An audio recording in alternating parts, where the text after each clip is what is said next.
Sean bienvenidos hermanos a este video en el cual estaremos considerando la reunión completa, vida y ministerio cristiano de esta semana. Así que vamos a iniciar con el discurso de tesoro de la Biblia.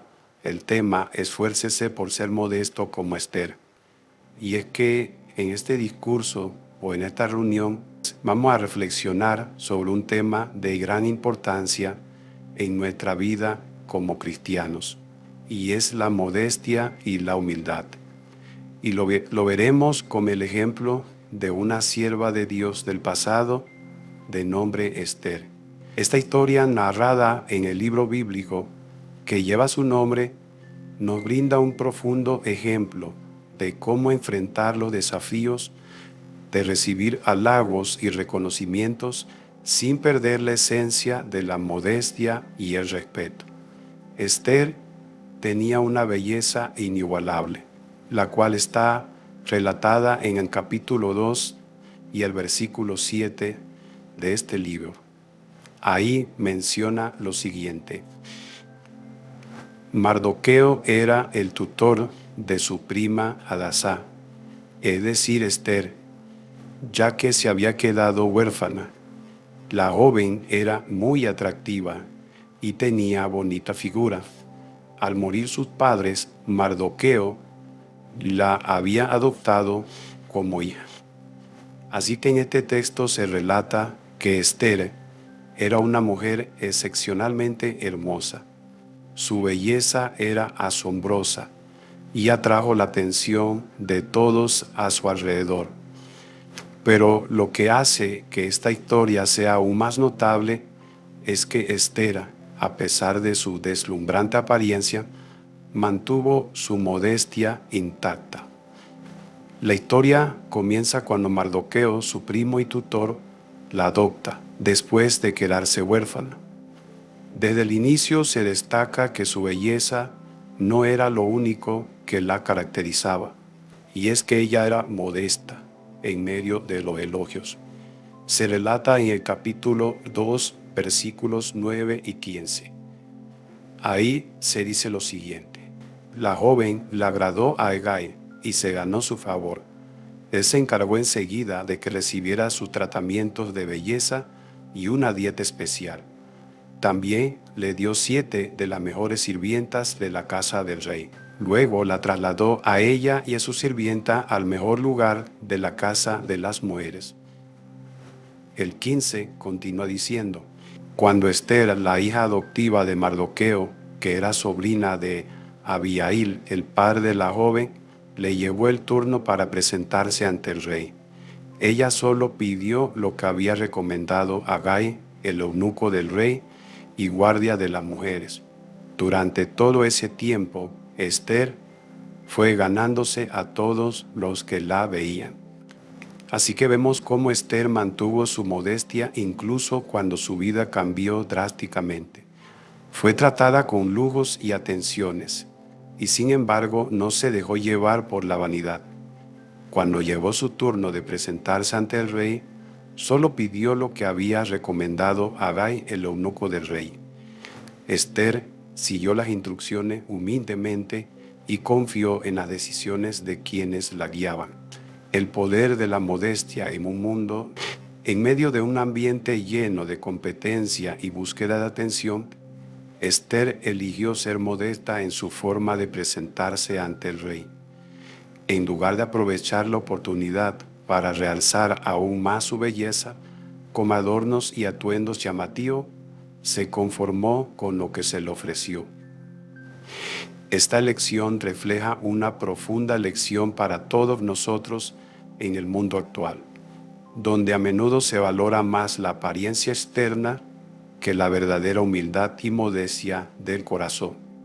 Así que debemos permitir que la modestia sea un reflejo de nuestras creencias internas. Es esencial que nos preguntemos constantemente: ¿qué refleja en nuestras palabras y acciones sobre nuestra opinión y de nosotros mismos? La modestia no solo se trata de cómo nos vestimos o nos presentamos ante los demás, sino también cómo interactuamos con nuestros hermanos y hermanas. Una persona modesta no buscará resaltar sus privilegios o logros, sino que reconocerá la contribución de otros y compartirá el mérito de manera equitativa. La modestia en el ejemplo de Jesús. Recordemos que Jesús es un ejemplo supremo de modestia y humildad. A pesar de su conocimiento y autoridad, no buscó llamar la atención sobre sí mismo. Al contrario, él citaba las Escrituras para mostrar que su enseñanza provenía de Jehová y no de su propia sabiduría.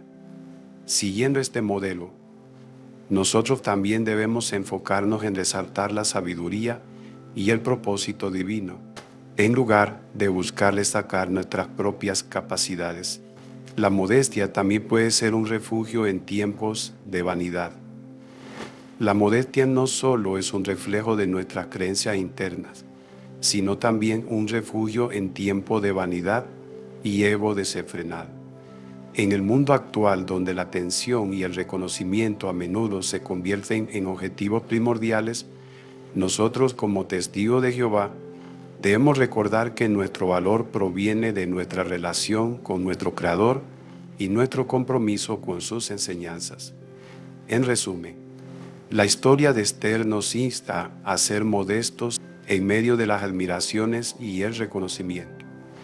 Su ejemplo demuestra que la verdadera belleza no solo radica en la apariencia física, sino en el corazón y en cómo tratamos a los demás.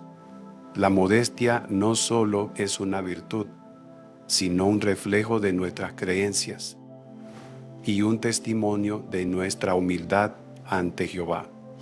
Así que, hermanos y hermanas, esforcémonos por ser como Esther, manteniendo nuestra modestia y humildad en un mundo que a menudo valora la vanidad y el reconocimiento propio. Que nuestras acciones y palabras siempre reflejen nuestra profunda conexión con Jehová y nuestro deseo de vivir de acuerdo con sus normas y sus principios. Después de haber considerado este interesante discurso en el cual pudimos ver muchas lecciones sobre cómo ser modesto hoy en la actualidad en nuestra vida, ahora vamos a pasar a la sección Busquemos perlas escondidas. Para esta semana se considerará el libro de Esther, capítulo 1 y capítulo 2. Esta semana nos corresponde iniciar la consideración del libro de Esther, los capítulos 1 y 2. En base a estos capítulos, la primera pregunta basada en el primer texto, que es de Esther 2:5, dice: ¿qué descubrimiento parecen respaldar lo que dice la Biblia sobre Mardoqueo? Es interesante, basándose en esos mismos documentos que han encontrado, pudieron encontrar incluso más, donde aparecen muchos más nombres que se mencionan en el libro de Esther, corroborando la historia. Y es que el descubrimiento que se ha hecho es que se encontró un texto cuneiforme escrito en persa que menciona a un hombre llamado Mardoca, o Mardoqueo en español, que era administrador de la ciudad de Susa. Posiblemente desempeñó funciones contables. También se han encontrado referencias a varias tablillas de Persépolis datadas en la época del reinado de Jerjes I. Hablan de alguien llamado Marduca, que era escriba y traductor en el palacio de Susa durante el mismo periodo. Aunque la figura de Marduca en las tablillas se asemeja a lo que la Biblia describe sobre Mardoqueo en el libro de Esther, debido a que ambos vivieron en la misma época en el mismo lugar, Susa, y ocuparon cargos similares como funcionarios en el palacio del rey Jerjes I. Además, se menciona que Marduca tenía habilidades lingüísticas y trabajaba cerca de las puertas del palacio, lo que concuerda con lo que se describe sobre Mardoqueo en la Biblia. En conjunto, estos descubrimientos respaldan la idea de que Marduca y Mardoqueo son la misma persona y proporcionan evidencias arqueológicas que coinciden con la narración bíblica en el libro de Esther. Siguiente pregunta: ¿qué perlas espirituales ha encontrado sobre Jehová, el ministerio y otros temas en la lectura bíblica de esta semana? En el capítulo 1, versículo 12, la negación de la reina Basti de presentarse ante su esposo, el rey Asuero, me hizo pensar que ella daba por sentado o ganado su posición real y como esposa porque era hermosa. Esta actitud la llevó a comportarse egoísta y soberbia, a negarse a obedecer la orden del rey. Así que personalmente este es un recordatorio para mí de no dar por ganado el amor de mi esposo, por el contrario, seguir mejorando cada día y practicar lo que dice Efesios 5:33 de tenerle un profundo respeto. Esther 2:12 muestra la importancia de siempre tener una buena vestimenta, sobre todo nosotras las hermanas, esforzarnos por vestirnos con modestia y buen juicio, evitar estilos llamativos, cortos o muy ajustados, con el fin de dar un buen ejemplo en la congregación. En el capítulo 1 y el versículo 2. El versículo muestra la importancia de la obediencia y el respeto hacia las autoridades y a las decisiones tomadas por ellas. En este caso, el rey emitió una orden a la reina Vasti y su negativa a obedecer generó conflicto. Esto nos enseña que la obediencia y el respeto a las autoridades son valores cruciales en la mayoría de las sociedades y pueden evitar discordias y tensiones. Otra perla que podemos extraer de este capítulo 1 y versículo 12 es que el rey Asuero reaccionó con enojo y furia ante la negativa de la reina. Esto nos enseña la importancia de saber manejar las emociones, especialmente la ira. Cuando nos enfrentamos a situaciones difíciles, además de las respuestas impulsivas y enojo, pueden agravar los problemas en lugar de resolverlos. Siguiente perla en el capítulo 1 y el versículo 13.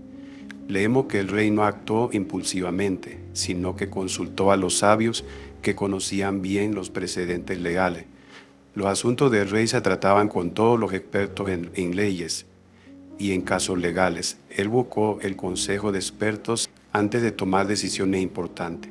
La lección que podemos tomar es que antes de tomar decisiones significativas, es sabio buscar información y consejos para evitar posibles errores y de ese modo seremos prudentes como el rey.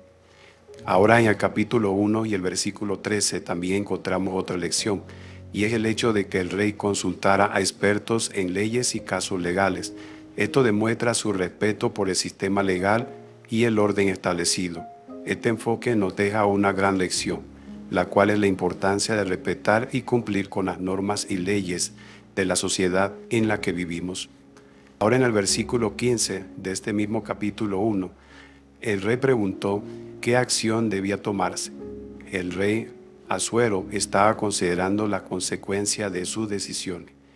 Esta lección nos recuerda que nuestras acciones pueden tener un impacto significativo en la vida de otros, por lo que es importante reflexionar sobre las posibles consecuencias antes de actuar o decidir sobre algún asunto. También el versículo 15 nos da otra lección en cuanto al equilibrio entre la autoridad y el respeto. El rey Asuero, a pesar de su autoridad, está tomando en cuenta las opiniones y el conocimiento de sus funcionarios. Esto es una gran lección que nos recuerda que aún dentro de la congregación, aquellos que ocupen algún puesto de responsabilidad, un puesto en el que puedan copiar el ejemplo del rey y mostrar un equilibrio entre ejercer su autoridad y respetar la perspectiva y la experiencia de los demás. Este equilibrio es esencial para mantener la armonía en la toma de decisiones, pero sin olvidar que siempre deben buscar la guía de Jehová a la hora de tomar decisiones. Ahora en el capítulo 1, versículo 16 al 18, los versículos nos muestran la importancia de obedecer a las autoridades. En este caso, el rey Vasti decidió no obedecer la orden del rey de presentarse ante él, lo que causó problemas y descontentos. La lección que nos deja este versículo es sobre lo esencial que es ser respetuosos y obedientes hacia la figura de autoridad en nuestra vida, como nuestros padres, las autoridades y aún dentro de la congregación mostrar el debido respeto a los ancianos y principalmente a Jehová. Ahora también los versículos de 16 al 18 de este capítulo 1, los versículos mencionan que la reina Vasti era una figura influyente para otras mujeres en el reino.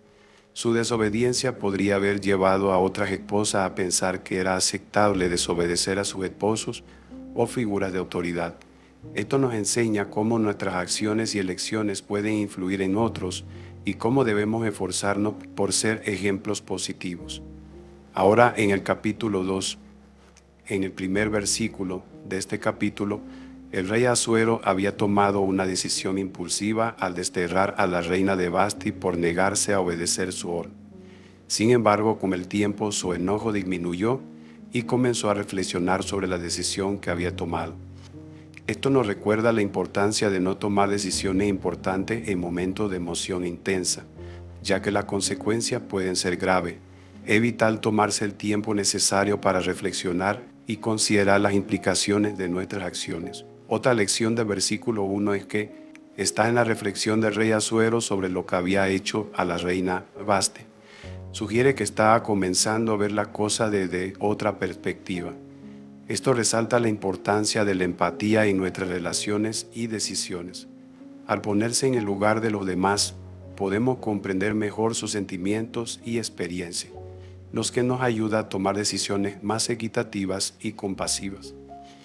Ahora en el capítulo 2, versículos 19 y 20, leemos que Mardoqueo instruye a Esther a no revelar su origen, y Esther así lo hizo. Esto nos enseña que es importante ser prudentes en ciertas situaciones. Ahora en Esther capítulo 2, versículos 15 al 17, ahí leemos que Esther cautiva al rey. Sin embargo, no fue solo su apariencia, sino su sabiduría y virtud. De esto podemos extraer el hecho de que debemos ejercer autocontrol y seguir consejos. De esta manera demostraremos inteligencia emocional y capacidad para afrontar situaciones delicadas. Ahora una lección general del capítulo 2, ya que este capítulo nos deja grandes lecciones. Por ejemplo, se puede observar cómo las circunstancias y las acciones de los personajes se entrelazan para llevar a resultados inesperados y beneficiosos. Esto nos enseña que incluso en situaciones complicadas, confiar en la providencia divina puede guiar los acontecimientos hacia soluciones positivas. Esther fue criada por Mardoqueo y este hombre fue conocido por su fe, perteneciente a la tribu de Benjamín, y de seguro que Mardoqueo se esforzó en enseñarle los valores de Jehová a Esther, y vemos cómo esto permitió que Esther, pese a su belleza, demostrase ser modesta y confiarse más en sus cualidades que en su apariencia, y nosotros de igual manera pues podemos esforzarnos en desarrollar una personalidad que agrade a Dios, más bien que preocuparnos en exceso en cómo nos vemos. Sí, a mí me llama la atención el hecho de que el tanto tratamiento de belleza que tenía que realizar una persona para entrar al rey, 12 meses. Y eso nos da una indicación de que cuando ella tuvo que presentarse al rey, no era su turno, porque el rey mandaba a llamarlos.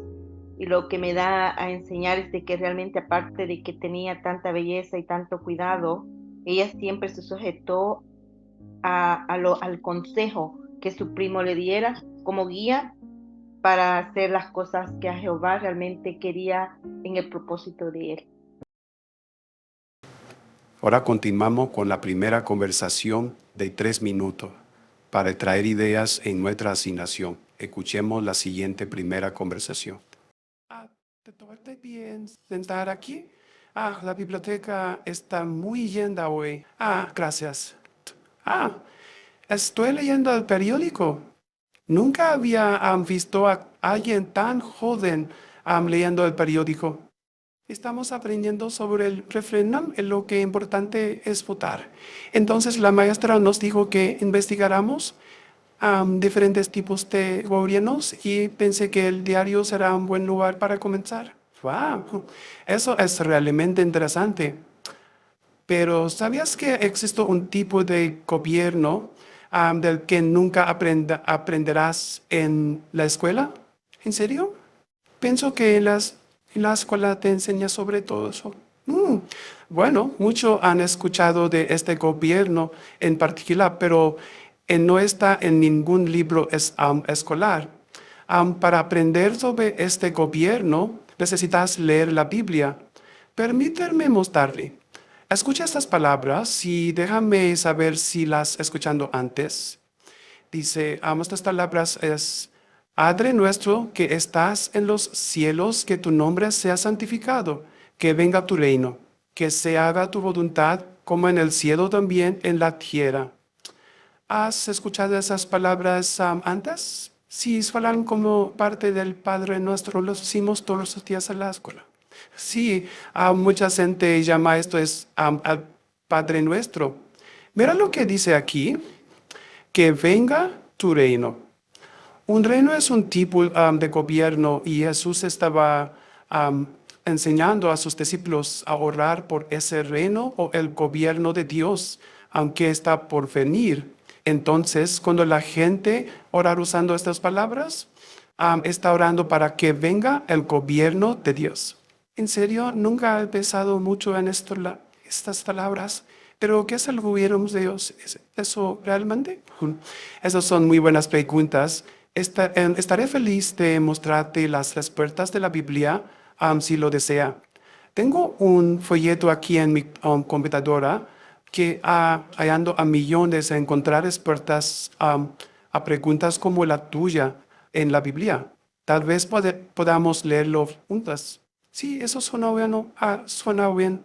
Suena bueno. Tengo curiosidad sobre esto, Reno. Me gustaría saberlos. Genial. Ahora vamos a considerar el discurso en esta sección de Tesoro de la Biblia con el título Jesús y los ángeles nos ayudan. Entonces, hermanos y hermanas, alrededor del año 56, una multitud agarró a Pablo y lo arrastró fuera del templo, ¿no?, de Jerusalén, y lo querían matar. Entonces, vamos a ver este relato en Hechos 21, capítulo 21, versículo 30 hasta 32, para ver lo que sintió a Pablo, ¿no? La ciudad entera se alborotó. La gente llegó corriendo, agarró a Pablo y lo arrastró fuera del templo. Enseguida se cerraron las puertas. Mientras intentaban matarlo, se avisó al comandante del regimiento de que toda Jerusalén estaba alborotada. Al instante, él reunió soldados y oficiales del ejército y bajó corriendo donde estaban ellos. Cuando la gente vio al comandante militar y a los soldados, dejó de golpear a Pablo. Entonces, ¿hizo algo mal Pablo? No, estaba predicando sobre Jesús. Entonces, pasó un muy mal momento, no estaba golpeado, necesitaba ayuda, ¿no? Entonces, vamos a ver qué ayuda recibió Pablo, ¿no? Bueno, en Hechos 23:11 dice, la noche después de ser arrestado, el Señor, es decir, Jesús, se apareció a su lado y le dijo, ten valor, porque tal como has dado un testimonio completo de mí en Jerusalén, también tendrás que dar testimonio en Roma. Como leemos, Jesús se apareció al lado de Pablo, imagina lo que sintió. ¿Y qué hizo? Lo animó, lo felicitó, pero también le prometió que iba a cumplir con su misión. ¿Cómo se hubiera sentido Pablo? ¿O cómo no hubiera sentido nosotros de sentir o escuchar esas palabras, ¿no? Pero ¿qué más le pasó a Pablo? ¿Qué otra ocasión tuvo la ayuda? Bueno, iba para Roma como unos 2 años después, y el barco que estaba, y se iba había una tormenta enorme, iba a destruir la embarcación, pero todas las personas que estaban en el barco sabían que iban a morir. Pero Pablo estaba calmo, algo pasaba, ¿no? Bueno, él se paró delante de las personas y le dijo esto, dice, anoche se apareció a mi lado un ángel del Dios al que pertenezco y a quien doy servicio sagrado, y me dijo, no tengas miedo, Pablo, tú tienes que presentarte ante César. Además, Dios te ha concedido la vida de todos los que navegan contigo. Entonces, como vemos en el libro de Hechos, habla de que lo que le dijo el ángel era una repetición de lo que le había dicho Jesús, ¿no? Entonces, ¿cuál fue el resultado? Bueno, Pablo llegó a Roma. Entonces, nosotros hoy en día, ¿qué ayuda tenemos? Bueno, igual que Pablo, Jesús y los ángeles, Jehová lo usa a ellos para ayudarnos a nosotros. Jesús mismo dijo en Mateo capítulo 28, versículo 20, Jesús dijo, estaré con ustedes todos los días hasta la conclusión del sistema. Entonces, ¿por qué necesitamos estas palabras? Porque todos pasamos tiempos difíciles. Puede ser que haya muerto un ser querido, puede ser enfermedades, la vejez. También muchos hermanos sufren depresión o otras cosas así. Hay muchos problemas que no se van a resolver en este sistema. Entonces necesitamos la ayuda de Jehová. Pero ¿qué tal con la predicación? ¿Puede los ángeles y Jesús ayudarnos también? Bueno, el último texto que quisiera leer es el libro de Apocalipsis, capítulo 14 y el versículo 6, ¿no? Que dice: vi a otro ángel que volaba en medio del cielo. Tenía buenas noticias eternas que anunciarles a los que viven en la tierra. Entonces, a toda nación, tribu, lengua y pueblo. Entonces sabemos que Jehová usa a Jesús y a los ángeles. ¿Para qué? Para ayudarnos y animarnos a seguir adelante. Ahora vamos a pasar a nuestra vida cristiana. En esta sección se va a presentar el primer tema: lo que opinan otros jóvenes, la apariencia. Escuchemos la siguiente información. La apariencia.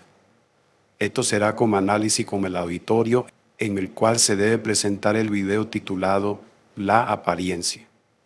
Luego de eso debemos analizarlo con la siguiente pregunta: ¿por qué puede ser difícil mantener una actitud equilibrada sobre nuestra apariencia física? Sí, vemos que en el video se hablaba de la televisión, los medios, la influencia de otros jóvenes, puede ser en el trabajo, en la escuela, entonces eso es importante. Y también que de pronto nos concentramos en las imperfecciones que tenemos. Sí, los medios hoy bombardean con cantidad de imágenes donde los artistas se ven como, o actores, actrices, se ven como gente perfecta y entonces sus seguidores quieren ser como ellos. Al no ser como ellos, o al esforzarse demasiado por tratar de ser como ellos, pues se deprimen porque no alcanzan a verse así, ¿no? Y pues no se ve el trasfondo de las formas, de las cosas. Y es que Satanás está utilizando estos medios para hacernos desviar de lo más importante que es el interior. Puede ser difícil porque los medios de comunicación han influido al presentar a los famosos, y esto ha hecho que las personas vivan obsesionadas y quieran verse como aquellos que salen en portada de revistas, en los medios, y ha llevado a que se acomplejen con su apariencia física, como mencionó uno de los jóvenes del video. La siguiente pregunta: ¿cómo puede ayudarnos a lograr lo que dice Primera de Pedro 3, 3 y 4, que dice lo siguiente: que su adorno no sean cosas externas, peinados trenzados, adornos de oro o ropa lujosa, sino que sea la persona secreta de corazón como el adorno incorruptible de un espíritu tranquilo y apacible, que es de gran valor a los ojos de Dios. Vivimos en un mundo que a menudo se enfatiza la apariencia y el consumo superficial. Sin embargo, este versículo nos ayuda a recordar la importancia de valorar y cultivar la belleza interior. Esforzarnos en desarrollar una actitud interior que trascienda lo material, tener un espíritu tranquilo y apacible, ya que la belleza interna es la que es más valiosa y duradera a los ojos de Jehová. A diferencia de la belleza exterior, que puede ser efímera, el valor de una actitud interna pacífica y serena perdurará a lo largo del tiempo y en todas las circunstancias. Pues mencionó algo muy cierto. Si encontráramos un tesoro dentro de un cofre viejo, no lo dejaríamos ahí porque el cofre es viejo. Nos gustaría el tesoro, ¿verdad? Igualmente, debe de ser nuestro enfoque, el tesoro que hay dentro nuestro. Ahora vamos a pasar al estudio bíblico de la congregación. En esta semana consideraremos la lección 56, la nota 6 y 7. Así que prestemos atención a esta lección. Contribuya a la unidad de la congregación. Y es que cuando estamos con nuestros hermanos nos sentimos como el rey David. Él dijo: miren qué bueno es y qué gusto da que los hermanos vivan juntos en unidad. Nuestra unidad no es el fruto de la casualidad. Todos tenemos que poner de nuestra parte para no perderla. La primera pregunta dice: ¿qué características del pueblo de Dios llaman la atención? A respuesta: llama mucho la atención características como por ejemplo que los testigos de Jehová, independientemente del país en el que se encuentran, utilizan las mismas publicaciones para el estudio de la Biblia. Esto crea una sensación de familiaridad y unidad entre la congregación a nivel mundial.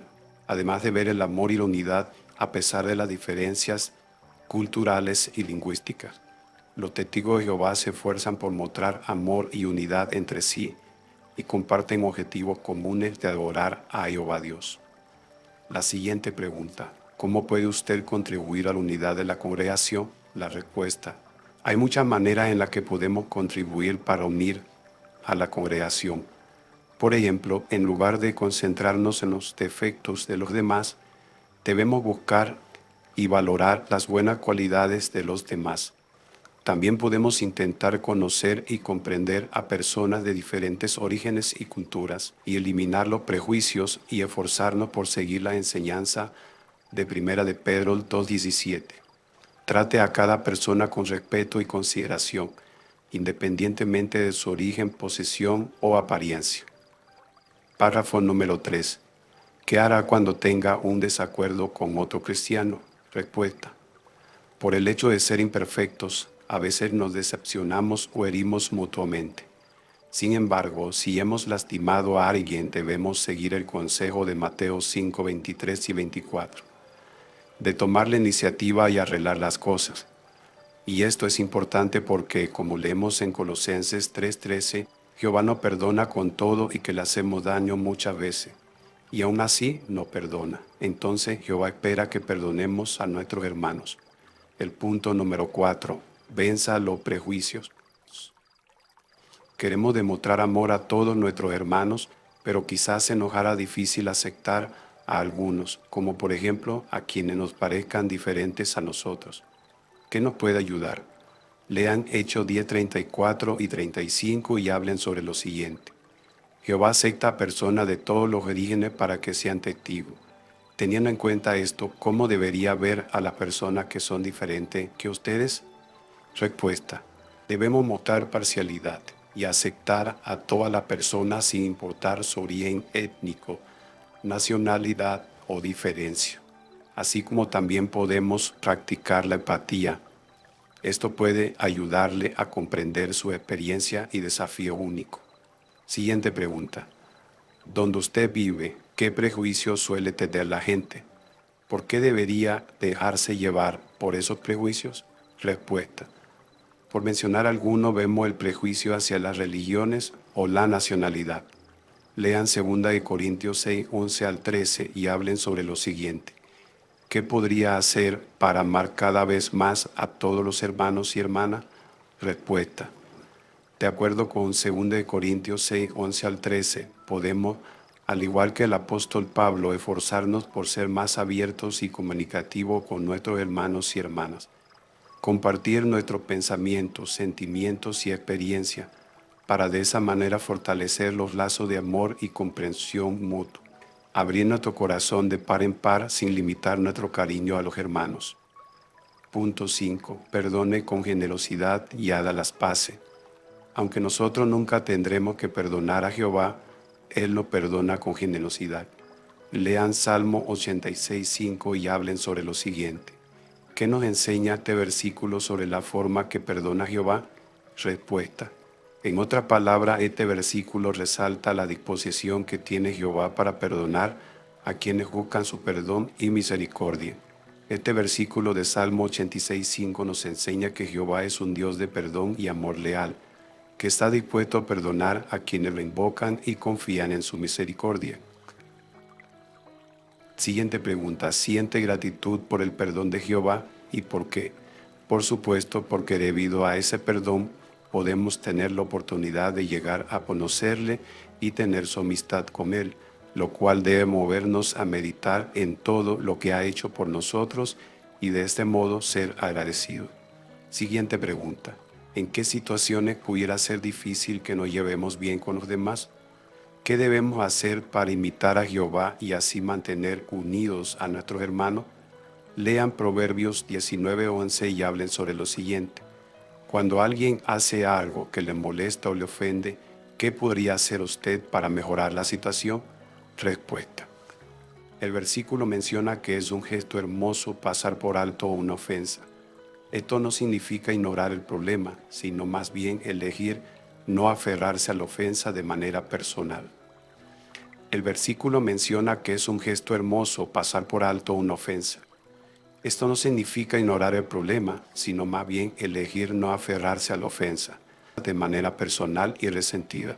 En lugar de no guardar rencor o alimentar la ira, podríamos considerar perdonar y dejar ir la ofensa. Esto no solo beneficia a nuestros propios sentimientos y bienestar emocional, sino que también puede contribuir a mejorar la relación con la otra persona.